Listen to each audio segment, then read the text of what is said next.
So when I met Danny, he was already working at the Wall Street Journal, and what impressed me about him was the way he looked at his job, because you know how often journalists are very cynical about the world and about their job, and I think it's a defense mechanism often. But Danny wasn't like that at all. So I really was attracted by the fact that he wasn't cynical about his work, and he really loved it, and he was very committed to it.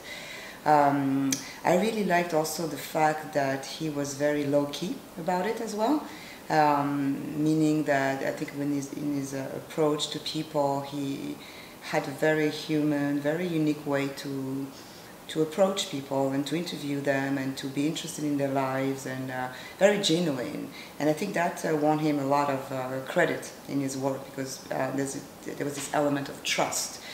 This said, he was also very persuasive as a journalist. For instance, I remember one time when he wanted to interview somebody in India, in Mumbai, and the person obviously didn't want to talk to him. It was a story about AIDS in India. And then he found out that this guy wanted to swim every day at the Bridge Candy swimming pool, for those who know India, Mumbai. And so then he went there and started like chasing him in the swimming pool, which was very funny.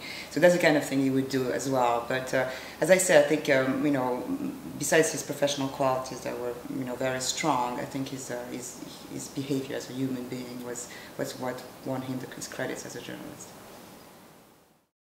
Well, I think journalists are going through obviously a very, very difficult time, and it's been really, really challenging for most of my colleagues. On the bright side, I also think that there's new things happening that are very exciting, and one of them for me is the enhanced contribution of journalists from the developing world. I've seen more and more people from the developing world that are practicing the best journalism, quality journalism. And I think that that's going to be very, very important, very valuable, because we're going to have obviously many more different perspectives and access as well. And I think that people are going to be able to network much better and to do more global contribution, which is very good as well. So I think that these people are given a chance also to step on the global stage is a very good thing. I also think that in a lot of countries, I think those people have very, very strong sense of why they're journalists, why they do that, and for whom. And so I don't think they have any doubts about the value of their work. And I think some of that also could come back to the West now, needs to come back to the West. And so there might be a shift here that we have never seen in history, and that would be very, very interesting.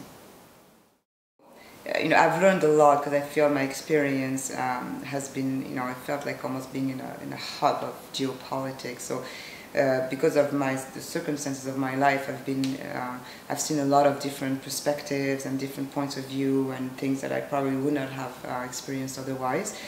But one of the things that might be of interest to you is that one of the things I experienced was being on both sides of the camera, like I am now, and what that feels like. I think my perspective on the press has changed also, because I know that what it feels like to be interviewed and to be featured and to be written about, and I understand better why people resent journalists and what we could do better.